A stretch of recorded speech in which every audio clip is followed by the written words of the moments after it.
Coming up on Mountain News this morning, the Commonwealth came together in various ways to celebrate its hard workers on Labor Day. Dedicated to Eastern and Southern Kentucky, this is WYMT Mountain News this morning.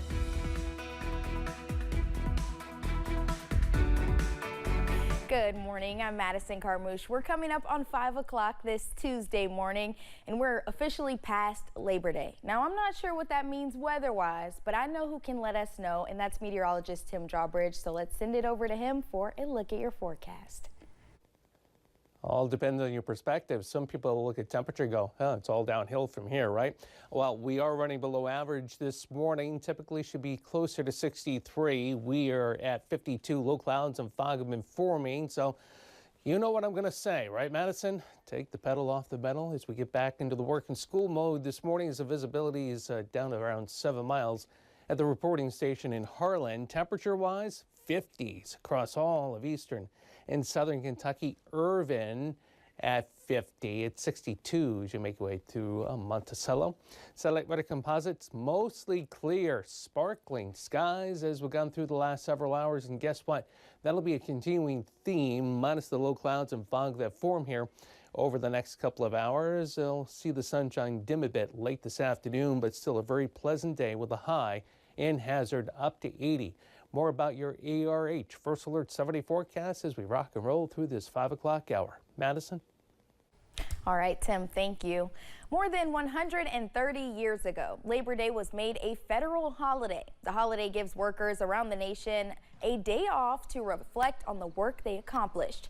A retired coal miner from Harlan County says being a part of a labor union changed his outlook on unity in the workforce. He says that striking in the 1980s for better benefits was worth the effort.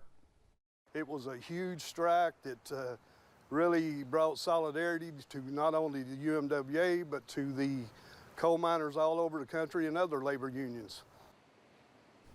The Pittston coal strike lasted for nearly 2 years, with violence being taken against miners at times. Union members and leaders gathered yesterday in Lexington to celebrate the deeper meaning behind Labor Day. The annual Bluegrass Central Labor Council picnic was held in Masterson Station. They hosted unions and union members' family from across central Kentucky. One member tells us he hopes the picnic shows younger people the opportunities afforded by trade schools and different professions. Work for our members, and to see folks out here with their families taking a break, enjoying the music, the food, and allowing us to work for them today. And it's just very gratifying. I've done this for several years, and I love it.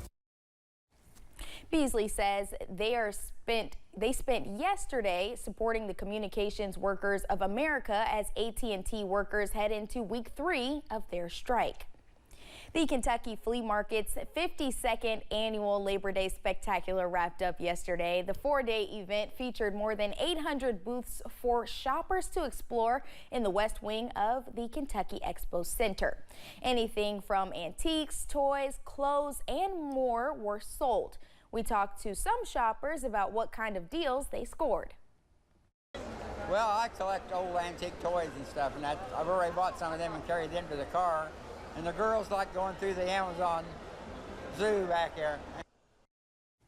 Those Amazon bins had clothes and other household goods from Amazon. World War II veterans are celebrating the end of the war, which took place 79 years ago yesterday. Victory Day over Japan marks Japan's surrender to the U.S. back in 1945 yesterday. 4 World War II veterans were at Bowman Field in Louisville to be recognized for their service. To celebrate, a ceremony was held to honor the vets with a Jeep convoy around the airfield. I'm old.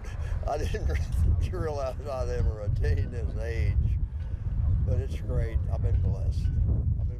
Wonderful family, wonderful health, wonderful resources, wonderful friends. It's just unbelievable how well I've been blessed. Another veteran at the ceremony says he's in a group with other World War II veterans from Kentucky. He tells us there are roughly 11 people in the club.